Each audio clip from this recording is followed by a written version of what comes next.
Hi, my name is Jonathan King. And I'm Mike Harney. We're part of the control sub-team of Virginia Tech's hybrid electric vehicle team working on the EcoCar competition. Our three sub-teams are working on integrating our components into the vehicle. We've selected a plug-in hybrid electric vehicle architecture. We use utilizing a rear traction motor on the rear axle paired with an A123 battery and using a LE9 flex fuel engine up front paired with a 4-speed transmission.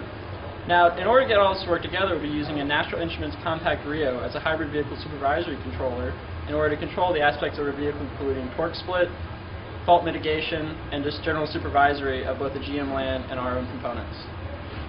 Before we implement our hybrid vehicle supervisory controller into the vehicle, we need some way to test our control code to make sure it's performing as expected.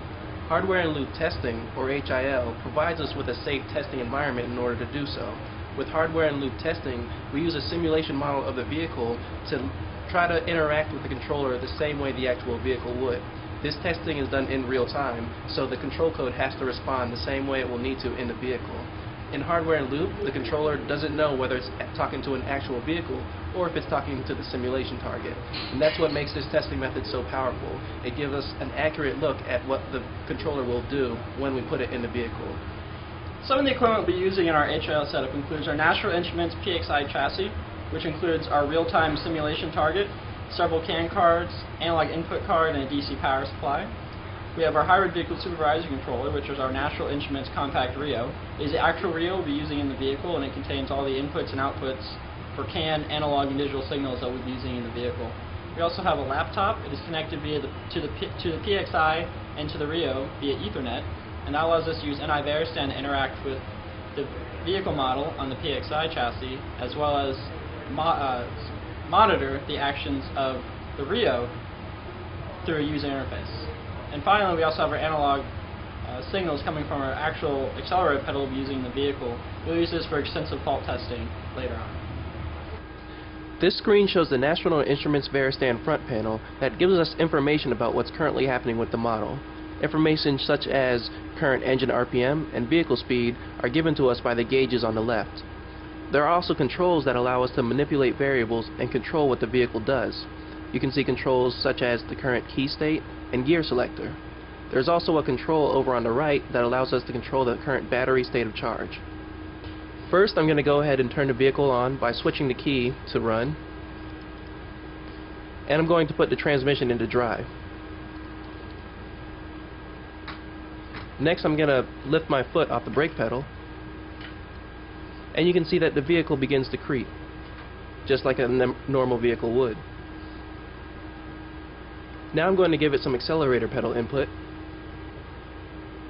and you can see the vehicle begins to accelerate.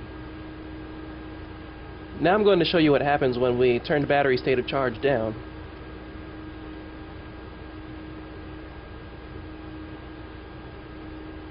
You can see that once the battery state of charge got too low, the engine was brought on by the controller.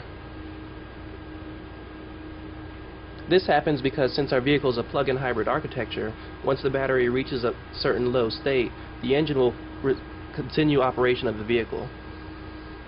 This is an example of how we can do behavioral testing using National Instruments Veristand.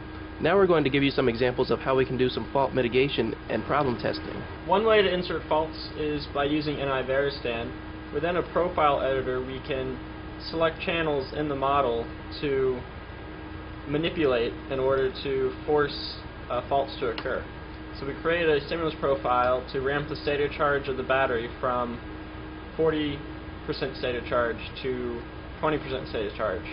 When we do this at about 25% state of charge, our vehicle will transition from charge depleting mode to charge sustaining mode. This is where we can test to ensure that we have proper transitions occurring on a vehicle at the right time. So if we move this window out of the way, we see that we're currently in EV mode, no RPM, torque demand from the RTM, and vehicle creep. And if we run this, we see state of charge dropping from 40%, and you'll see at about 25% the starter light will turn on and off, the powertrain relay will turn on, and the engine will turn on, and you'll see the RPMs jump.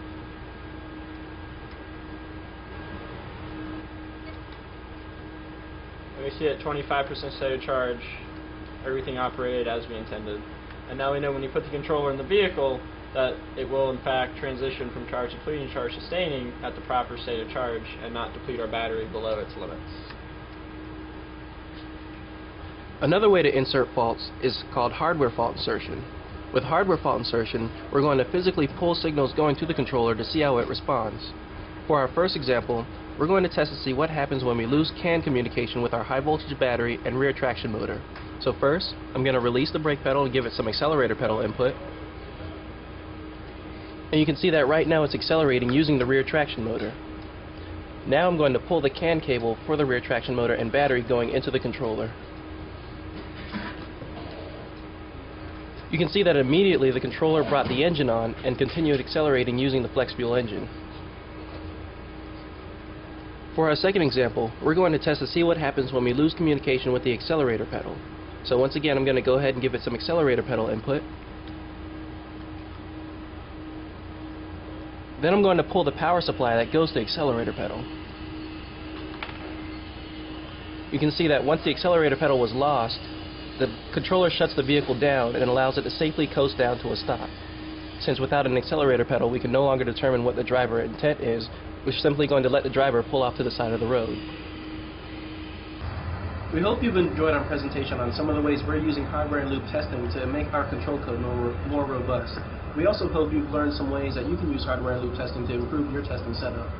We'd like to thank National Instruments for providing the hardware and software we're using for our HL setup, as well as our sponsors GM and Department of Energy, and the Argonne National Labs for their assistance in organizing the competition in this event. But also, if you'd like to learn more about our team and follow our progress, please visit www.me.vt.edu/HEVT. On there you'll find a lot of information about our progress, what we're up to, and how we're doing in the competition.